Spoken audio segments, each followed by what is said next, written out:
ఇక BRS working president KTR ఆసక్తికర వ్యాఖ్యలు చేశారు.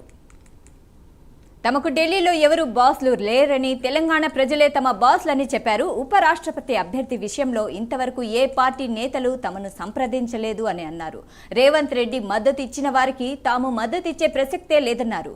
కంచె ఆలయ వంటి వ్యక్తులు కాంగ్రెస్ పార్టీకి కనిపించలేదా అని ప్రశ్నించారు కేటీఆర్. ఉపరాష్ట్రపతి అభ్యర్థి మద్దతు విషయంలో తమ పార్టీ చర్చించి నిర్ణయం తీసుకుంటుంది అని అన్నారు.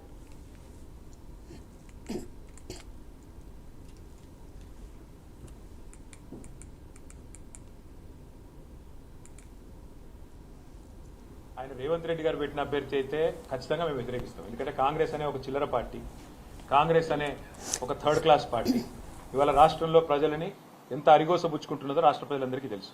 మరి అట్లాంటి థర్డ్ క్లాస్ ముఖ్యమంత్రి, థర్డ్ క్లాస్ పార్టీ పెట్టిన అభ్యర్థిని మేము సమర్థిస్తారని మీరు ఎట్లా అనుకుంటారు? నాకు అర్థం కాదు. ఇంకోటి, ఇవాళ జరుగుతున్నది ఏంటంటే ఒక డ్రామా. ఉపరాష్ట్రపతి ఎన్నికల విషయంలో డ్రామా. నిన్న మొన్నటిదాకా ఏమన్నారు ఇదే రేవంత్ రెడ్డి గారు? బీసీల విషయంలో మా పార్టీ చాలా చిత్తశుద్ధిగా ఉన్నది, బలహీన వర్గాల విషయంలో మేము ఢిల్లీ దాకా కొట్లాడతాం, అవసరమైతే అంతరిక్షం దాకా పోయి కొట్లాడతాం అన్నాడు. మరి ఒక బీసీ అభ్యర్థిని ఎందుకు పెట్టలే? అంత ప్రేమ ఉంటే తెలంగాణ నుంచి ఒక బీసీ అభ్యర్థి దొరకలేదు, ఒక కంచైలయ్య గారిని పెట్టేది ఉండే. తెలంగాణ నుంచి ఒక బీసీ అభ్యర్థిని పెట్టి ఇగో ఇది మా చిత్తశుద్ధి అని చెప్పుకునేది ఉండే. అంటే బీసీల మీద ప్రేమ మాత్రం నోట్లోనే ఉంటుంది. మళ్ళీ ఎన్నికలు నిలబెట్టే టైంకి వచ్చే వరకు మాత్రం బీసీలు కనబడరు మీకు. అట్లాంటి మీ మాటలు మేము నమ్మాలి, మీ మాటలు నమ్మి మళ్ళీ మీ వెనక నిలబడాలి.